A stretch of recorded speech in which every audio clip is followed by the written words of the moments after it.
দুদিন কেটে গেলেও উত্তর দিনাজপুরের গোয়ালপুকুরে পুলিশের ওপর গুলি চালিয়ে পালানোর ঘটনায় এখনো অধরা বিচারাধীন বন্দী। ভিডিওতে স্পষ্ট দেখা যাচ্ছে গুলি চালিয়ে দুজন পুলিশ কর্মীকে সে কাবু করে পালিয়ে যাচ্ছে। পলাতক বন্দী এবং তার সাহায্যকারীর ছবি দিয়ে 2 লক্ষ টাকা করে পুরস্কার ঘোষণা করেছে পুলিশ।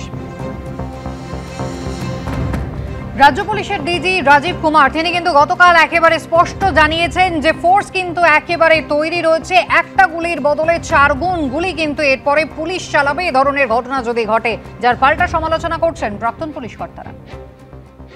আমাদের ফোর্স যেটা আছে লোককে সিকিউরিটি প্রোভাইড করে, লোকদেরকে যেন ভালো করে ওরা থাকতে পারে এই কাজে ব্যস্ত থাকে। কিন্তু যদি কেউ ক্রিমিনাল আমাদের উপরে গুলি চালাবে, আমরা ওর থেকে 4 গুণ গুলি চালাবো। পুলিশের মনোবল ভেঙে গেছে। আর যেখানে জল নিকাশি অনুষ্ঠানে যেখানে এলোপাথারি গুলি চললো, পাথর দিয়ে থেতলে মাথা ফাটিয়ে দিল, সেখানে ড্রোন চালিয়ে দিচ্ছে পুলিশ, আর স্নিফার ডগ ইন্ট্রোডিউস হয়ে গেল।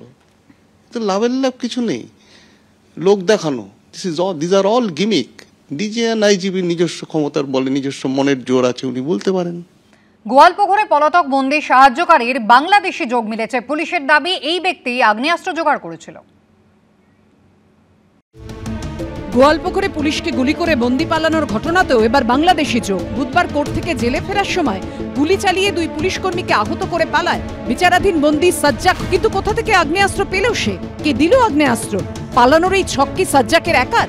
তা নিয়ে এবার সামনে এসেছে চাঞ্চল্যকর তথ্য। অনুপ্রবেশের একটি মামলায় কিছুদিন ইসলামপুর জেলে ছিল বাংলাদেশের নাগরিক আব্দুল হোসেন। সেখানেই খুনের মামলায় বিচারাধীন বন্দী সাজ্জাকের সঙ্গে তার পরিচয় হয়। মাস 5 আগে জেল থেকে ছাড়া পায় আব্দুল। बुधवार कोर्ट लॉकअपे सज्जाकेर हाथे अस्त्र तुले देय এই বাংলাদেশি আব্দুলই।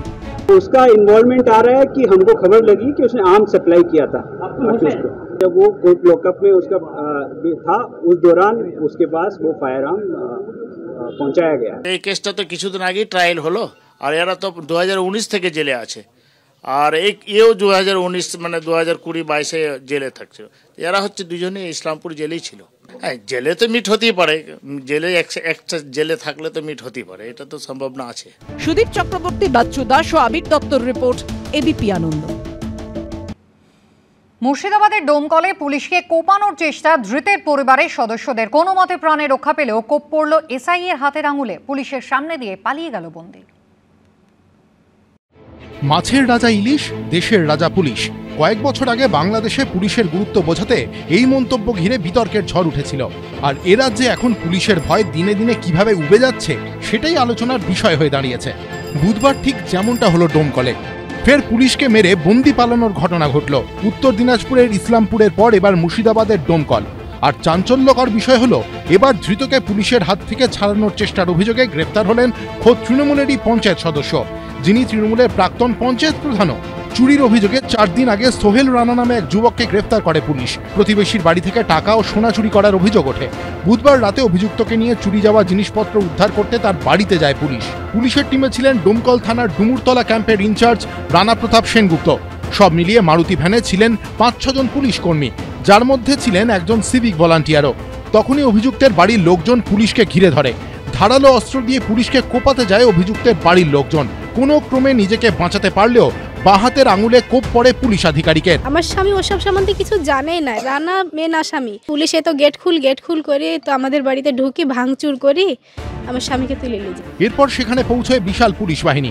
4 জনকে গ্রেফতার করা হয়, যার মধ্যে রয়েছেন তৃণমূল পরিচালিত রায়পুর গ্রাম পঞ্চায়েতের প্রাক্তন প্রধান ও তৃণমূলের বর্তমান পঞ্চায়েত সদস্য মিনা বিবি। ধৃতকে ছিনিয়ে নেওয়ার চেষ্টার অভিযোগে তৃণমূল সদস্যকে গ্রেফতার করা হলেও ধৃত কিন্তু পলাতক। প্রশাসনিক তদন্ত নিলে এর মানে সোজা ব্যবস্থা নিবে প্রশাসন, তাই আমরা মেনে নিব। যেহেতু প্রশাসনের উপর এত বড় অন্যায় করেছে, আমরা এটা খুব মানে খারাপ লাগছে এবং আমরা এটা নিন্দনীয়ভাবে মানে জানাচ্ছি। তৃণমূলের পঞ্চায়েত সদস্য সহ 3 জনকে 6 দিনের পুলিশ হেফাজতে নির্দেশ দিয়েছে আদালত। রাজীব চৌধুরী, এবিপি আনন্দ।